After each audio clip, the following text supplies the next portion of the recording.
Welcome to Beyond the Textbooks, the Iconic Scholar podcast, brought to you by Scholernetics 360, healthcare's first mentorship and knowledge-sharing hub. Don't leave your professional growth to chance. Instead, leverage Scholernetics 360's innovative video conferencing platform to connect leaders and specialists in your field. Select a mentor who aligns with your goals and feel free to switch until you find that perfect match. Whether you're seeking academic guidance, career advice, or aiming to refine your clinical skills, Scholernetics 360 ensures you can connect with top experts anytime and from anywhere. Visit www.scholernetics.com to join Scholernetics 360 today, because your professional growth deserves more than luck. Welcome to the Iconic Scholar podcast. I'm your host, Andrea Kessler, co-founder of Scholernetics 360. Get ready to journey beyond textbooks and learn from healthcare's brightest minds. Each episode is packed with insights and wisdom from industry leaders, uncovering the lessons and experiences that shape their careers. Join us to unlock the secrets to your successful career and discover the innovations shaping healthcare's future. Remember, while we're here to educate and inspire, we are not offering medical advice, just fun, educational, and authentic conversations. Okay, let's begin. Welcome back to the Iconic Scholar. This is Andrea Kessler and Eder Garavito. Hello, Eder. Hey, Andrea, how are you? Thanks for having me. We were just having like a pre-powwow before our guest that you're going to introduce, and I learned so much already. I'm so hyped and excited to learn more about him. So again, I'm going to mute myself so you can continue. We can get him on. Well, I got to tell you, Eder, this is a special guest to me. He was a wonderful mentor throughout my time beginning as a new faculty member, and I really am grateful that I had the opportunity to work with him. Dr. Scott Love, he is the founder of Steps for Love organization, amazing organization. We're going to learn a lot more about it. He's associate professor at University of St. Augustine for Health Sciences in St. Augustine, Florida. Awesome, where he lives with his wife, Sylvia. Scott teaches gross anatomy and prosthetics and orthotic courses. And what I love about Scott is his story from where he came to become a physical therapist and how he developed an interest in moving in that direction, because he actually started as an automotive mechanic. So welcome, Dr. Love. I'm so happy you're here. Thank you, Andrea and Eder. I really appreciate being here to get the word out. Some people might not know as of yet, I'm an above-the-knee amputee, and I can tell that story as well. But to get the word out to help amputees or educate PTs to help amputees is my number one life goal right now. No, and it has been since I've known you. And I've known you for quite a while now. I mean, even the Steps for Love, what you've done with your organization, I can't wait to dive deeper into that. But just to get started, can you share your story of how you became a physical therapist, how you came to that point? Because it was a second career. Yes. So just to quickly run through the beginning, grew up on a family farm in Pennsylvania, youngest of 6 children. And my dad, who was a very spiritual man, didn't realize that was enough children. And we took in 2 other children, Ray and Sally. And then I was the youngest of 8 children. So we lived a pretty frugal lifestyle. Many times me wearing hand-me-downs for my sisters to school was very humbling. And so I went on to not go to college, even though I was urged by my counselors to go. And I started working on tires on cars, tractor trailers, backhoes. And then I started my own shop when I was 23 called Holiday Tire in Hollidaysburg, Pennsylvania, and ended up with 12 employees. And in the meantime, I had a pizza shop and a convenience store that I owned by the time I was 28. And I just kind of figured everybody did that. I didn't realize that that's not what the path you took. So I ended up lifting weights with a friend of mine named Kenny Clark. And I went to the YMCA in Hollidaysburg to start lifting with him after work. And I ran into Craig Boslow and Ron Baum from local physical therapy company. They were lifting there. And through the process of just lifting together, they just said, you ought to go to PT school. You really talk well. You know your muscles. And we think you'd be a good PT. We'll help you get into this new program at St. Francis, which was its founding year in 1994 when we started. I had never set foot in college. I was a 34-year-old freshman, and I went into the 3-3 bridge program to get my MPT. And I didn't realize I had to have good grades to get into PT school. So fortunately, my SATs were good and my QPA was good. I was always had a little fear factor of my dad, a tough World War II veteran, combat veteran guy. So I always figured if I kept my grades good, I would never get questioned. So I just kept my grades good, and it worked out in the end for me to be able to get into St. Francis College's. Back then was St. Francis College's initial class in 1994 when we started. So then you finished PT school, and then what? Because I mean, did you keep all your businesses? No. So when I started PT school, I quickly realized that having like 15 employees and trying to do taxes and taking chemistry, my first chemistry class, my first test, I got a 49 on. And Dr. Zavinka was so gracious. He realized I had anxiety. He let me take the following tests in a quiet setting. But I realized I got to start liquidating some stuff. But I kept my tire and automotive repair business. Promised my brother that I would sell it to him when I graduated, and I lived on 12 midnight till 4 o'clock in the morning sleep for the next 6 years. And obviously, Thanksgiving, Christmas, there was a real break, because you could actually get 6 or 7 hours of sleep. But that's what I needed to get the work done.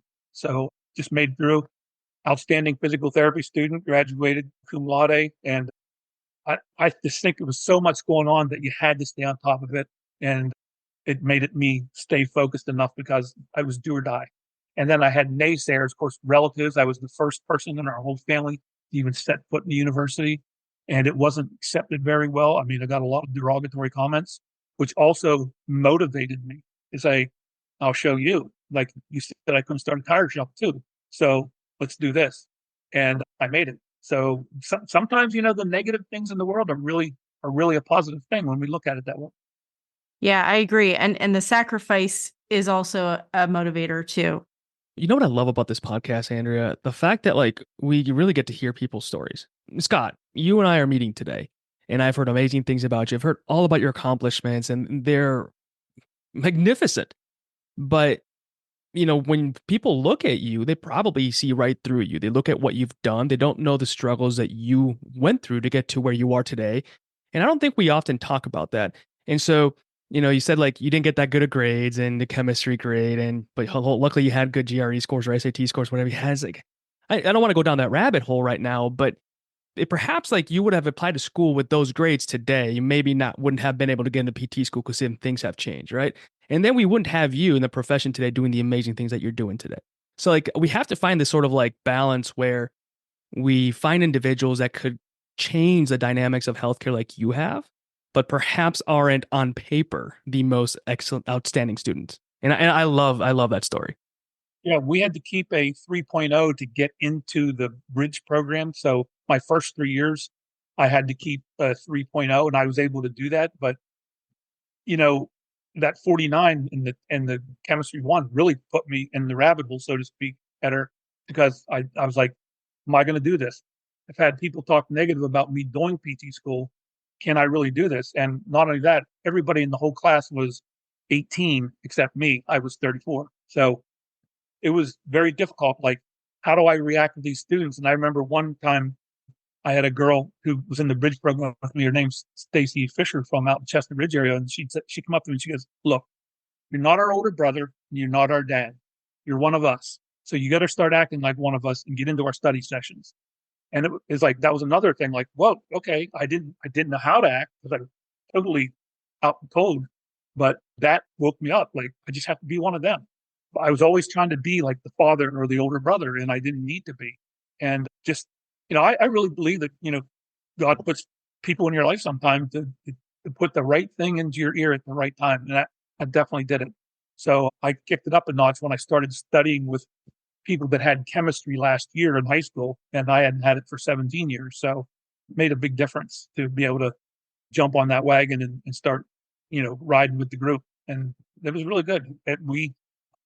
Just a quick funny story. I remember if we studied Thursday nights at like 8 o'clock, everybody would just walk away from the study group and go to the TV, and we had to watch Friends. That tells you how long ago I was in PT school.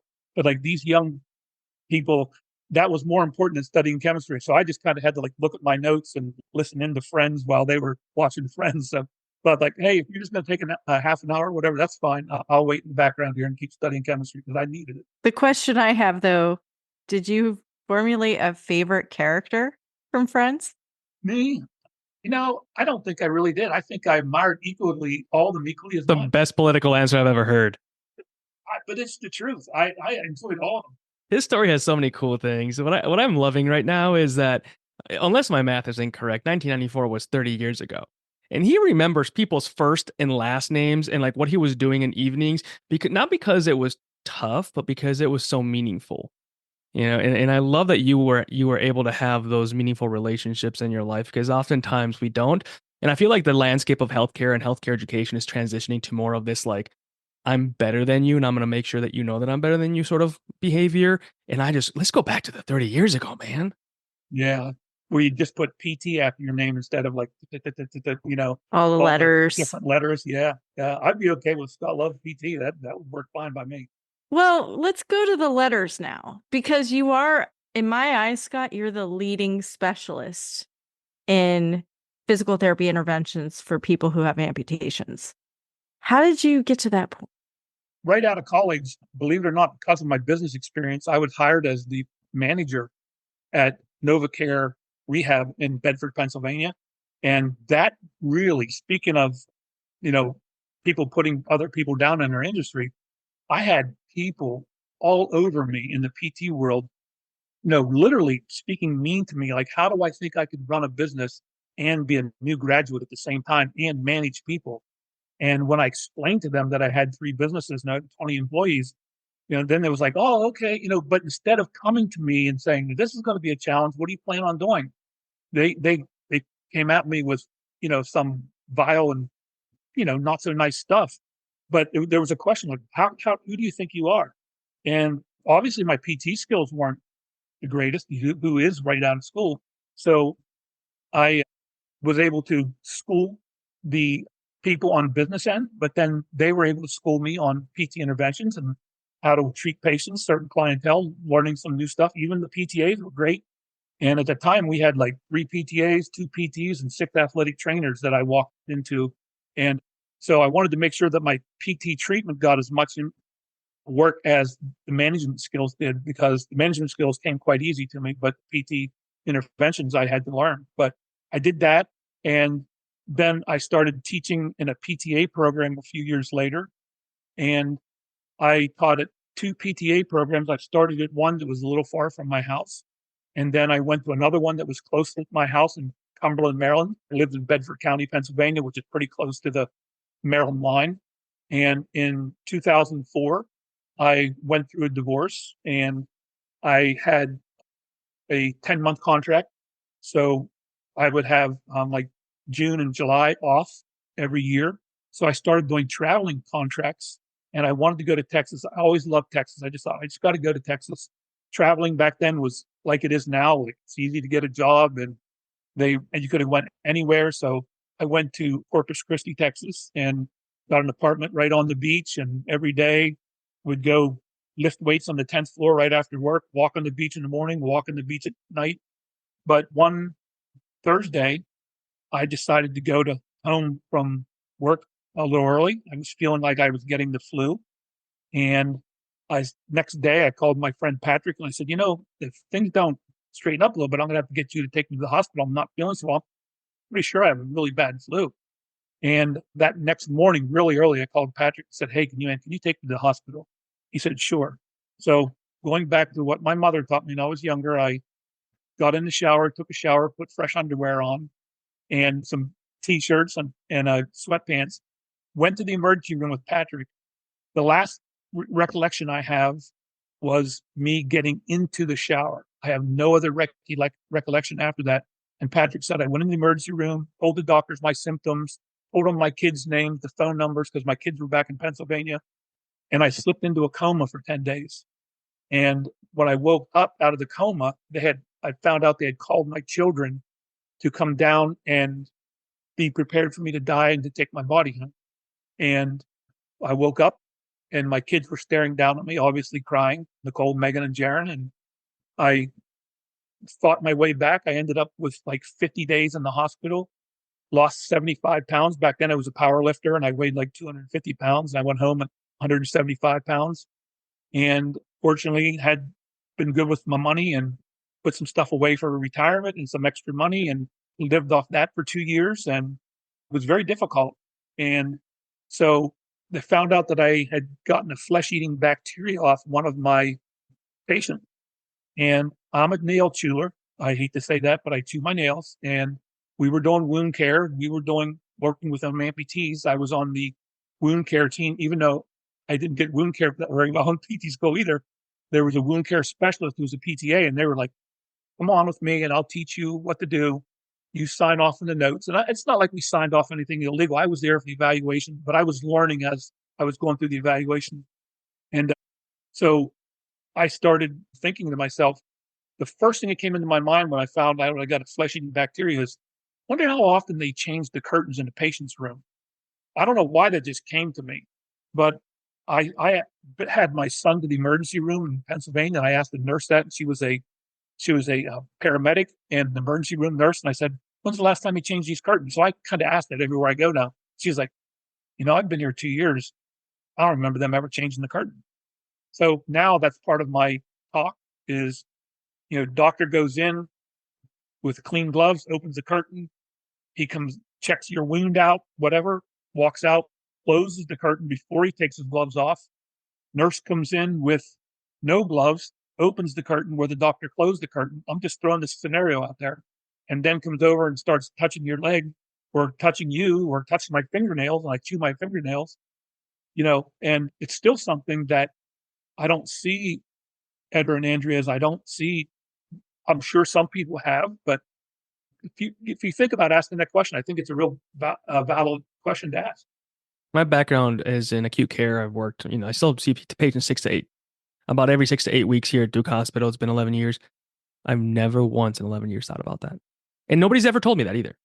Not even infection control at the hospital has brought that up. And you know how they sit outside the patient's room to see if you wash your hands or not? They take tabs. I've never, ever once been asked or told that. That is crazy to me. And it's so eye-opening and so damn obvious. Yeah, it is, like you said, eye-opening. It's almost like numbness. Like there's not even a protocol of how do you open the curtains, like grab a paper towel from the sink there, open it with the paper towel, throw the paper towel away. There's no protocol. Maybe there is now. I don't know. I haven't checked into it, but I still make it part of my talk when I talk about amputations, prosthetics, so forth. So that's come back. And long story short, Andrea, the president, she was, when I after my MPT, I went and did my DPT with manual therapy courses at the University of St. Augustine. That's when I first started interacting with them in 2000. And my advisor, she called me and she said, I heard you've been having some health troubles. Would you be interested in teaching some online classes for us? And I was like, I'll be honest with you, Eder and Andrea, I was taking meds to keep myself sleepy and Ambien at night and, some psychotropic meds during the day just so I could sleep. And I don't have an addictive personality, thank God. And when she asked me, I quit taking the meds overnight, Wow. because I knew that I needed to be clear-headed to teach these classes. But I was depressed. I was living alone in a 2-story house with a cat. I was doing my laundry with crutches. I hadn't got my prosthetic leg yet. And so I just said yes. And they let me teach online for a year. And a year later said, we really like your work. Would you be interested in moving down? No. So I moved down here in 2013 and worked for them. Yeah. So it was a grace of God, another thing where, she realized that I had a good personality and thought I could do good with online classes. That's been a blessing because now, especially with COVID, teaching online classes is a value, is a premium. It sure is. And Scott, wow. I mean, so 2013, you start teaching. What was your rehab like? A physical therapist going through rehabilitation. That's why I started this nonprofit and I'm interested in teaching classes, Andrea, is that there wasn't any rehab because I went to a couple rehab places they were like, strengthening my hip or whatever. And even when I got the prosthesis, they didn't know that the 4-bar polycentric knee that I have, if you go heel strike the foot flat and you go over 20 degrees, it's going to buckle in less than a second and you're going to fall, and you're going to fall hard. So because I was so active, I fell 5 to 6 times a day. And I just put up with the falls because I wanted to be mobile. But nobody was able to teach me anything about prosthetic componentry. The prosthetist set my pylon total dead center. So basically, when he made my first prosthesis, he was saying that I don't care about your, coxavarus valgus, genu-varus valgus on your natural side. You're going to be Captain Morgan on your prosthetic side because we're just going to give you a post, total dead center on the socket. No, now my pylon is posterior lateral because I'm a wider guy, and posterior because it makes it more stable. So the more stable it is, the better you walk without falling. And then are they going to mount the mounting plate straight on, or are they going to tilt it in different angles to match your anatomy on the other side? I never knew anything of this because I didn't get it where I was at in Pennsylvania. Now, when I started going down to volunteer at the prosthetics classes, that all changed. So the actual classes that I teach now, I had a very gracious mentor that I still count him as a mentor and research partner today, called me up. And so I was down there volunteering because they thought, oh, the amputees, faculty, why don't you volunteer at the class and then maybe you could help teach it someday. So Dr. Jason Highsmith, or MJ Highsmith, he's the charge of all amputations and prosthetics and orthotics for the VA DOD's deputy chief. And so he lives in Tampa, but he was teaching the class and he saw me walking with step 2 gait with a cane, and the very wholesome Christian man. And I guess he was a little frustrated. And he came up to me and says, "What the wrong with you?" And I was like, "Whoa, Dr. J." And I was like, "What's going on?" I said, "What do you mean?" And he goes, "Pull up your pant leg." So I pulled my pant leg up and he goes, "Oh, man." He said, "What's the matter?" And he goes, "Can you be in Tampa on Monday?" And here I was still living in Pennsylvania, and I had a flight back to Pennsylvania Saturday night. So I flew back, did my laundry, was so excited to fly down to Tampa. I was walking through the Southwest Terminal and BWI in Baltimore, and I face planted right in the middle of the BWI. And it's so weird because all I remember is looking up. It's one of those moments where you can't just jump up and act like it didn't happen because there's like 1,000 people there. 4 ladies were there trying to help me get up, and all I could see was guys walking by with briefcases and suitcases. I don't know why that sticks in my mind, but for some reason, no guys stopped to help me, and all ladies did. And I got back up. But when I got down there, they put me in a microprocessor knee that they were using for testing for VA DOD. They put me in a subischial socket with cutouts in it because it would make it lighter, and a energy return foot. So basically, my foot was a piece of 2x4. It was a low profile, no energy return. Instead of a mechanical knee, I had a microprocessor controlled knee at the time, the latest knee that was out there. And then because I was strong and active, instead of giving me initial containment socket, which basically locks your whole pelvis down with the medial portion of the ischial tuberosity and your pelvic rim, they gave me subischial, knowing that I could get strong enough to walk. I threw the cane away that day, walked on uneven surfaces without assistive devices and with a normal gait pattern, so to speak. I mean, I'm sure it was a little work to do, but I was able to then have them teach me. That they were, Dr. J is a PT and a prosthetist, and then Jason Kale from Prosthetic Design Research is a prosthetist as well, and they taught me exercises to do, and I just kind of took my own exercises on from there. Wow. Yeah. First of all, I got to say, I wish I could take an anatomy class from you because you're brilliant. Yeah. I'm loving hearing you speak about the anatomy, and it's wonderful. But so how long did you have the original prosthetic? A year. So you went a whole year thinking that this is as good as it was going to get. So when I told my prosthetist in Pennsylvania that I got a like loaner microprocessor knee, he goes, "I could have gotten you a microprocessor knee." I just never went back to learn how to program them because I'm going to retire in 2 years.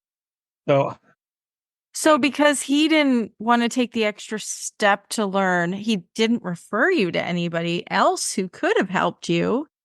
No, he just did what he did with everybody else. And then you don't have enough information to, to ask questions. You just thought you were being told the right information. You trusted him. There was no reason for you to not trust them. Physical therapist students aren't trained in this stuff. And in the classes that I teach, they get it. I want to talk about that, like in terms of the physical therapy students aren't trained trained with this information, because you're right. PT school wasn't 30 years ago for me. It was 10 years, 13 years ago. But still, I remember I learned about like Autobox and like two other little things, and that was sort of it. And to be honest, you just mentioned Captain Morgan and Peg Leg. Like that's how I left with PT school. I'm like, if I want to pursue a career in amputees and amputations, I'll just go to continuing education courses, or I'll seek that knowledge later, because we were given like, I'm being generous, maybe a week, and that's very generous. And so how am I supposed to learn how to treat a patient like you, or help a patient like you improve with 6 days, if that, of knowledge? So is that your experience across all the programs that you've been a part of, that curriculums in your curriculum? Yes, it has. I think there's only like 5 schools in the country that have a full semester class dedicated to orthotics and prosthetics. So there's very limited. The school I teach at St. Francis in Loretto, Pennsylvania, Graceland in St. Louis, and then Bellin University in Green Bay. And, for the most part, they're like, let me go and do it as long as I want to do it. They're not looking to replace anybody yet, because the newer stuff that Angela Morgan and Jackie Moore, my cohorts in these classes we do, are cutting edge. And the reason why, Eder, is we live it. Like me personally, Angela personally, and Jackie with her husband, Lonnie. So we live it. So therefore, it's much more attuned to us, and it's much more passionate to us to say, you need to know how to do this. And we all say to the people, like, if you have a question, we'll be mad if you don't call us. And so after we gave our presentation at CSM this year in Boston in February, we had 35 emails from people asking about different questions. And we're still in contact with some of them, and some of them are going to come to the class in December. And you have continuing ed, like you said, Eder, but it's hard to find a class that is taught with up-to-date information. You might get one piece here or one piece there, and of the up-to-date stuff, but like to get the whole gambit of up-to-date stuff like we do in our 2-day class, it's very, there's stuff we miss because we can't catch everything.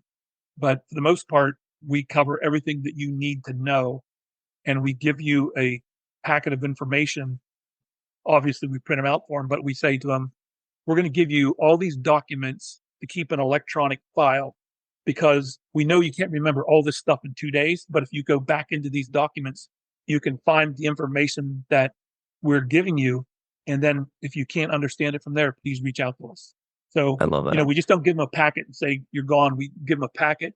Yes, we do. But then we give them multiple other handouts and videos that they can watch and see. So, because really in 2 days, you're not going to learn everything. You can't. And you mentioned, 35 people emailed you, which I agree with you. That is wild, and I do not want to devalue that whatsoever. But when you take into consideration the volume of like 200 and some people attending and only 35 people emailed you, there's still a lot of people that are out there that just are not going to appreciate that content the way that you taught it. So I'm curious, besides the obvious that you've told us right now in terms of why we need to learn more about amputations and amputees and why it needs to be more implemented in DPT curriculum, in a perfect world, if you were to go to every single PT and PTA program out there and explain to them why this needs to be talked about more in the curriculum, like what would be your pitch? Well, first off, my pitch would be my personal story. So I was a amateur power lifter and bodybuilder. I was always like that guy that everybody asked to help move pianos on the weekend. And like I was athletic. I played baseball till I was 42. I played recreational basketball till I was 40.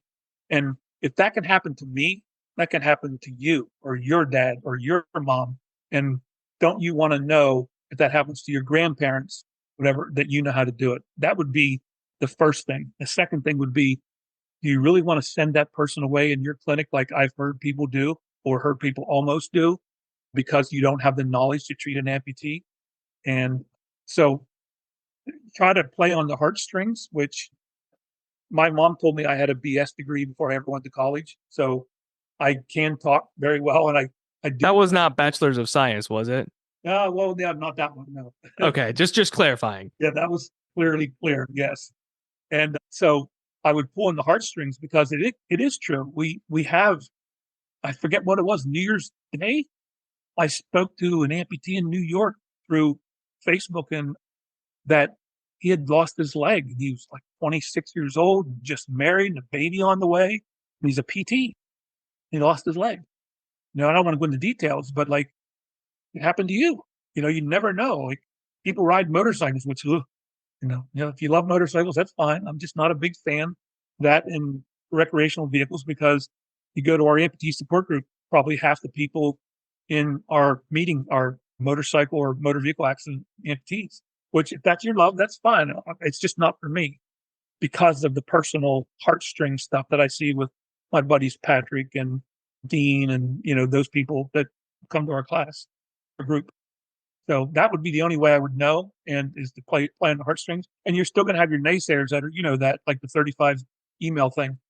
But if you give them that electronic file and they don't believe you, and then they go down the road 2 years from now, next thing you know, they get an amputee in the clinic and they're the only one who took your class, just like that student situation I told you about. They might be brave enough, hopefully, to say, I took this class, I have all the information, and that professor told me that I could still reach out to him if he wanted me to. Maybe you're going to be willing to have the braveness to take that patient on. That's my hope. So, plus we have rural communities where we have PTs that don't have really access to many mentors in their area. Obviously, your research has been a beacon of hope for therapists out there, right? But again, going back to your point of your experience with a prosthetist who didn't have the training, wasn't willing to go and get additional training, in that area. And you went a whole year thinking that was your future with the prosthetic that you had. A patient who has an amputation could go to a PT and have that same experience. They had me on a panel at St. Francis University on healthcare disparity in rural areas. And we found out that the prosthetist I went to was the only prosthetist in a 50-mile radius of my home. And in the Jacksonville, St. Augustine area, there's like 30 prosthetists in a 50-mile, 60-mile radius. So when you don't have people compared to now, like we have these amputee support groups, I monitor them all because of just being able to help people. You'll say, I live in this area of Tennessee. Where's a good place to go? And then you get a lot of people firing information at them. If you ask that question in central Pennsylvania, you might say, here's the only place I know of. Is that a good qualification to go see a prosthetist or a PT? So obviously, if you have prosthetist clinics, it's going to create the need for PT clinics because they're going to want to refer. And that's a whole nother story. Like there's so many PT prosthetist places that still do their own PT, and their reimbursements code specific. So if they got a microprocessor knee L5716 and Medicare pays them $40,000 for that and $7,000 for socket and $8,000 for a foot, they don't get any more money. That's it. So they're doing gait training, balance training, stairs training, all of that for free. But if you had a PT clinic, someone wants to make some money, this is still something, if I was 20 years younger, I would do. If you have a PT clinic that's in relationship to that prosthetist clinic, and you had a PT that thought like the prosthetist did, and the prosthetist thought like the PT did, and you could say, go to Eder or go to Andrea because they know how to rehab PTs. And not only that, they'll get paid for it. You don't say that, but they'll get paid for it. And everything I do, I don't get paid for it. But you know what? If I treat 2 more amputees because I don't have to rehab you, that's more money that I have made for my boss, and it goes toward my bonus because most times it's a sales figure bonus for the prosthetist. So Do you think they want to gate train somebody? They will, because they just sold you a $40,000, $50,000 leg. But they really don't want to gate train you. But they'll gate train you over a PT that doesn't know how to gate train, just so their patient looks good and is doing good and meets certain Medicare standards. So, but if you had a PT clinic nearby and the PTs actually knew what they were doing, everybody would win. And to this day, I don't know why there isn't more prosthetist clinics with PT places inside, or vice versa.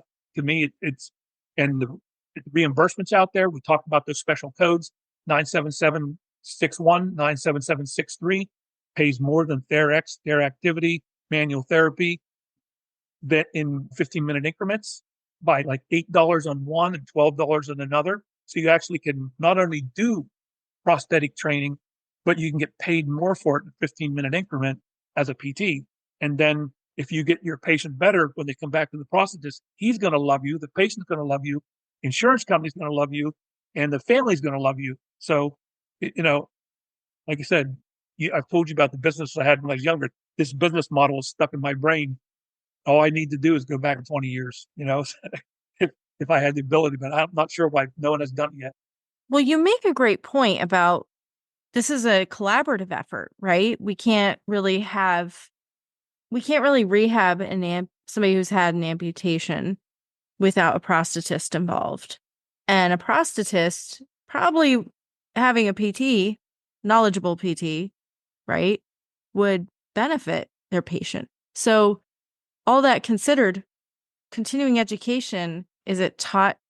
Maybe there's an opportunity for PTs and prosthetists to maybe provide training together?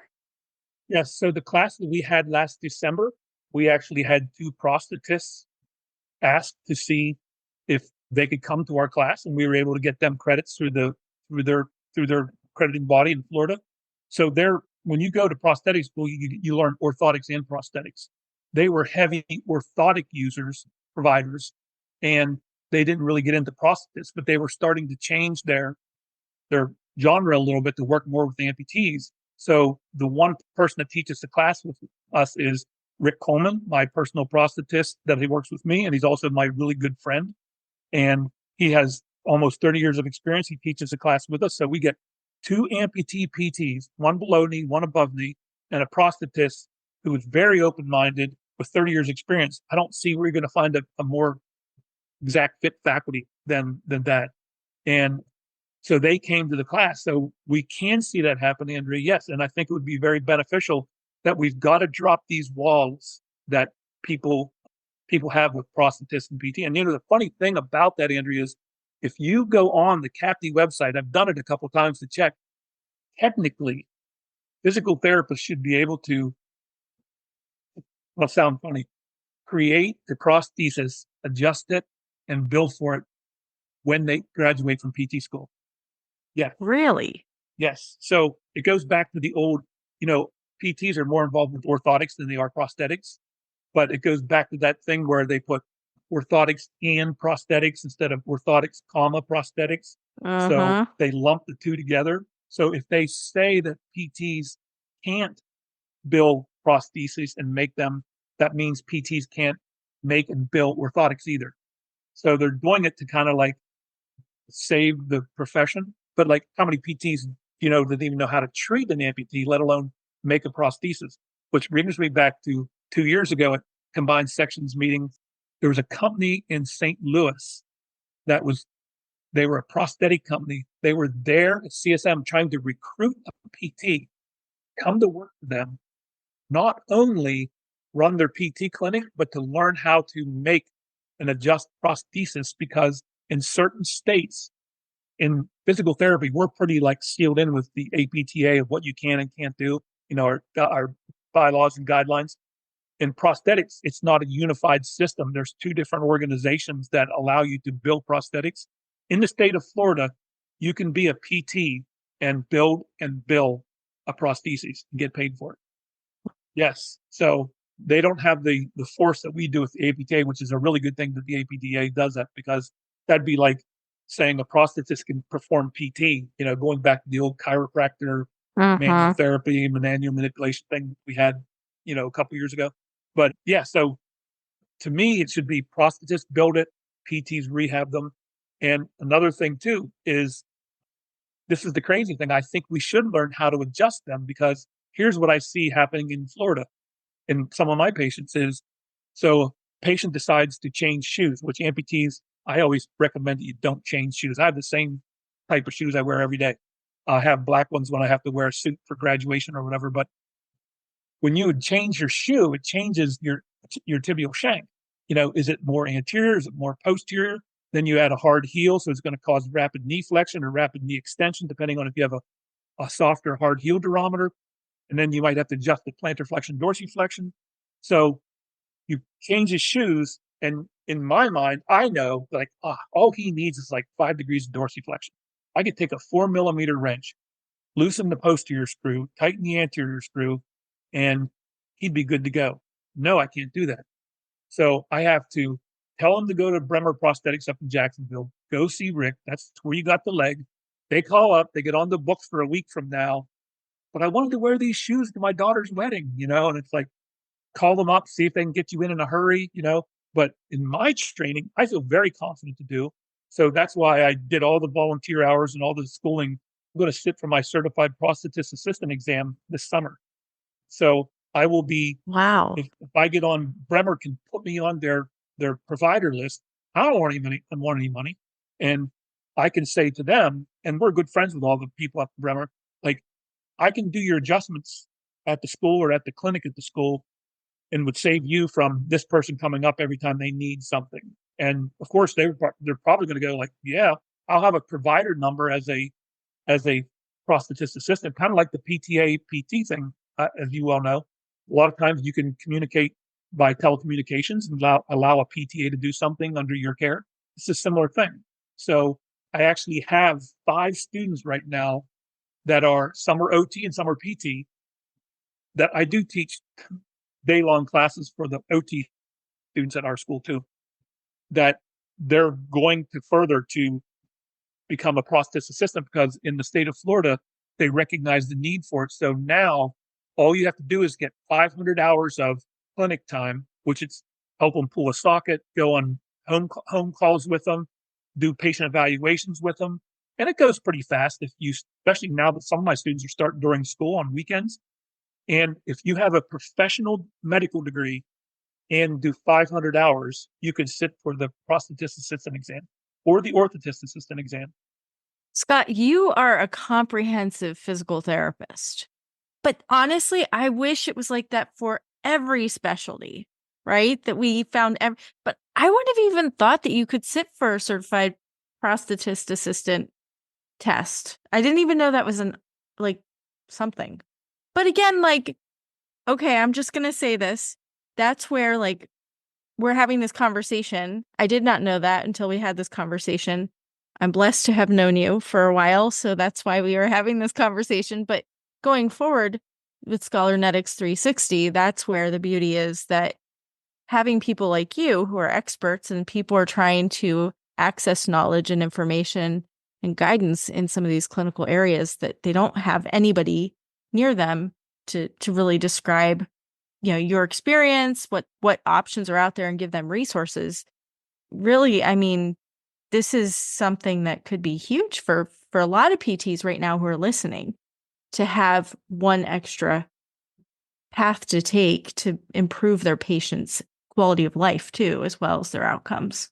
Yeah, and think about like that example he just gave about the shoe. Like you want to go, to a wedding and you have to go through all these hoops to maybe travel to get a change.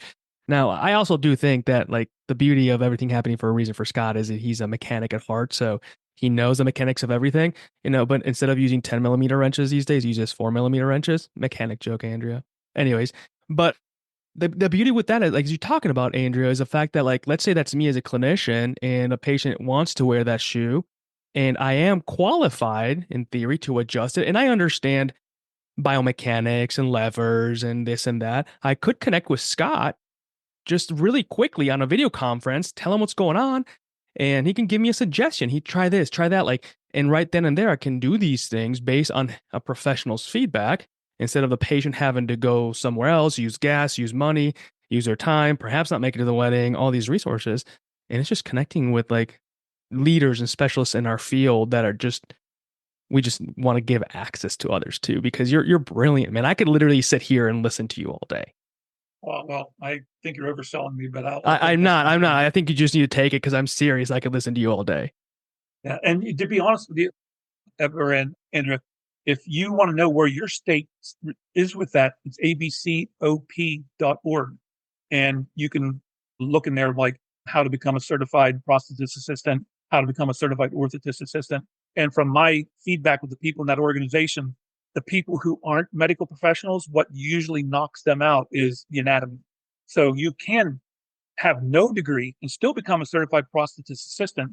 But I was looking at the practice tests, and I teach anatomy, and the questions were really simple for me. But like somebody that doesn't come from a medical professional background, it could be very challenging. So, but abcop.org, see where if that interests you. If you know people at a prosthetic company, they'll let you do the volunteer hours. All you have to do is put time in, have them sign off on it with their provider number, and then schedule the test. Dr. Love, I have to ask, stepsforlove.org. You're the founder. So I started Steps for Love 2019, then COVID hit. All my students got excited about the research we were doing. And on all 4 articles that I've written, I have probably 4, 5, or 6 of my former students that are on the article. They did work and got them experience in research on doing Pedro scoring and doing systematic reviews and collecting data. And so the students were excited about the research, and they said, we got to help people. We got to not have them in this kind of componentry. So it's like, and then one student says, why don't we start something? We'll call it Steps for Love. And I'm just like, I don't know. And I'm like, no. So I'm like, okay, whatever, and probably my ego coming out. And then COVID came, and it just shut us down. We were licensed in the state of Florida, but we didn't have our 501c3 number.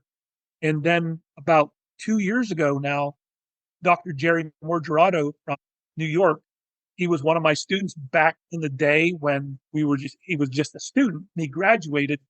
He calls me Doc. He goes, hey, Doc, you got to get Steps for Love back in here. And I said, Jerry, I agree. Here's the deal. We'll get it back in motion if you're the president and I'm the vice president. I said, because I just don't have the time to do anything more. My radar's full. He goes, yeah, let's do it.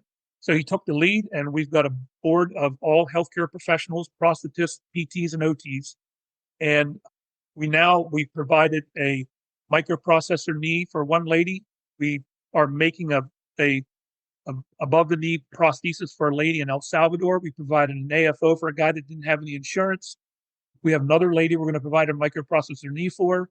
And we got a running foot, a C-blade running foot for another amputee that he's 22 years old. He's been an amputee since he was 12. He just wants to be active again, and his insurance won't pay for a C-blade. So I have him sitting back here on the couch, and we have 3 for him to choose from, that whatever works best. And the person that donated, I have to send the other 2 back. And so we're just doing all kinds of cool stuff to give back. And now in the last December, we started our first, we call it the Steps for Love limb loss, limb difference support group, because we want people with KAFOs or, AFOs or HKAFOs, whatever, to be able to feel comfortable to come, because limb difference, we didn't want to just keep it for amputees. So limb loss, limb difference support group. That's separate of Steps for Love. And we've had monthly meeting in December, January, February, March, and April. So May 14th is our next one. The school that I work for, University of St. Augustine for the Health Sciences, thank you very much, has partnered with us, allows us to use their services at the school, the room, and they put some advertisements for us on the Teletron TVs. And every fall from September to December, we collect socks for the local homeless shelter, Steps for Love in the school. And last year we donated 1,000 pair of socks, not 10, 1,000 pair of socks to the homeless shelter. Our goal is someday get 10,000. But just from students buying packs of socks on sale from Walmart or, Ross's or whatever. So we went from 200 pair to 400 pair to 600 pair. And this year we had 1,000 pair. So we just do little things like that to outreach to the community. And we just try to help people. And my students, got the best students in the whole wide world. They really operate with their heart. I can't say enough about the school allowing me to speak with my heart and be passionate about things and not trying to draw me back in. And I can't say enough about my students responding to the passion that they feel in my voice when I talk about amputations and prosthetics and buying into it. So I'm very fortunate to be where I'm at, and hopefully we can just keep doing good together.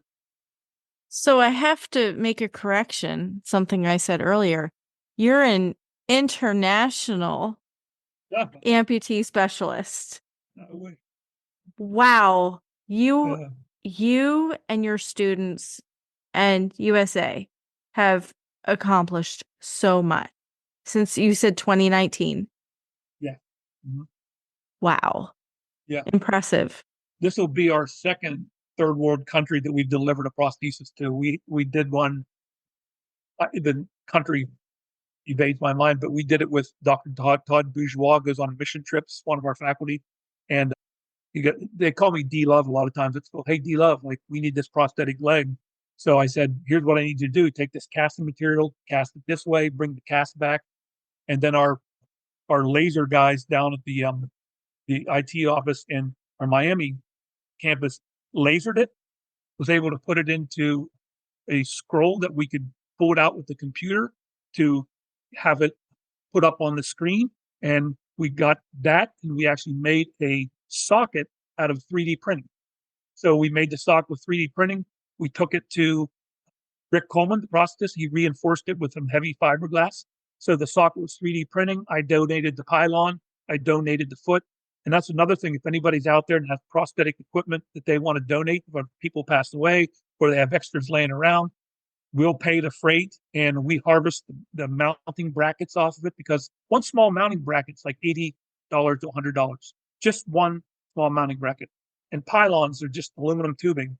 We harvest all the equipment off it. Sockets cannot be reused. They're person specific, but all the hardware that's on them, the feet and that type of thing, are to be able to use on other people. Oh, it's wonderful. And we will definitely share the link to stepsforlove.org. Yeah, we appreciate that. Well, Dr. Love, I'm so glad I know you're busy. I'm so glad you took some time to talk with Eder and I today. I want to ask you to share with everybody what your ringtone is if people call you. Yeah, well, my daughter changed that back in 2004, and I was running a PTA program when she happened to be my student. And the students dared her to change my ringtone to calling Dr. Love. So, yeah. So, It's great. I mean, if you get Scott's number, call him, because I just love listening to that song. Ringtones are dead, and I love that you still have one. That you have that specific one. That's awesome. it only works sometimes, though. It's really strange, because I think because they're dead, but every once in a while it still works. But I've had I've had friends like at 2 o'clock in the morning call me, and I'm like, yeah, Greg, what do you want? He goes, hey, we're going to call you back. Don't pick up. I told my friends about your ringtone. I'm like, okay, whatever. So, It and makes you also, smile. Yeah. it's kind of funny, yeah. But Andrew, I want to thank you for the partnership you've had with me through the years as academicians and as friends. To be honest with you, I probably wouldn't be here in this meeting if it wasn't for you. And now, Eder, I consider you my friend, because I always believe there's always a reason to meet people. And if we can do anything as a group to bring prosthetic rehabilitation to the forefront in the PT world and to help amputees in the real world, we want to do that. We need to get the voice out for physical therapists to have access to learning more about how to properly train and provide therapeutic interventions for people who have amputations. 100%. So we're partners. University of St. Augustine for Health Science. If you go on usa.edu and go on our continuing professional education tab, you'll find the prosthetic class in December. It's $400 for 2 days. And not only that, while you're here, the world famous Night of Lights in downtown St. Augustine is going on. So you can stay an extra day, bring your family. They can go to the beach while you go to class. And if you've never seen the Night of Lights in St. Augustine at Christmas time, literally like 20 million lights, and you travel around in a carriage and not a horse-drawn carriage, but a train type thing. And you just go all through the town and see all the beautiful lights and Christmas displays. And you drive past bars where people had a little bit too much to, imbibe, and they're singing Christmas carols with us as we're singing back and forth. So it is something I always tell people when they come for the class, stay and go to the Night of Lights. And most of them do. I'm sold. And we will absolutely put that on our, share it with our listeners as well. Thank you so much for your time and all your knowledge that you shared with us today. I echo Eder. I mean, I could just listen to you talk, especially about anatomy. For some reason, I am mesmerized by your talk of anatomy. It's anatomy, but it's also, like you mentioned, his students, they're just driven by his passion. It's the passion in his voice that just gets so captivating. Yes. Yeah. But Scott, also, I'm so glad to have met you and now, be a part of Team D Love here. Yeah. Look forward to kind of getting to know you more and collaborating in whichever capacity, and we can continue the conversation elsewhere. But you're doing amazing things, brother, and don't ever think that they're less than what they are, because you're changing people's lives. I've got a BS degree, one official one, one unofficial one, and I'm willing to use it. So I would be more than happy to help any way I could, humbly I could. So. Those BS degrees come in handy. They sure do. Yeah. Thank you so much, Scott. Yeah, nice talking to you. Nice seeing you, Andrew. Thanks, Scott. I appreciate you too. Take care. Bye now. Thank you for joining us on the Iconic Scholar podcast. If you enjoyed today's episode and want to continue the conversation, don't forget to connect with us on social media as @ScholarNetics360. Make sure to hit that subscribe button so you never miss an episode. And remember, always consult with a healthcare professional for medical advice. Until next time,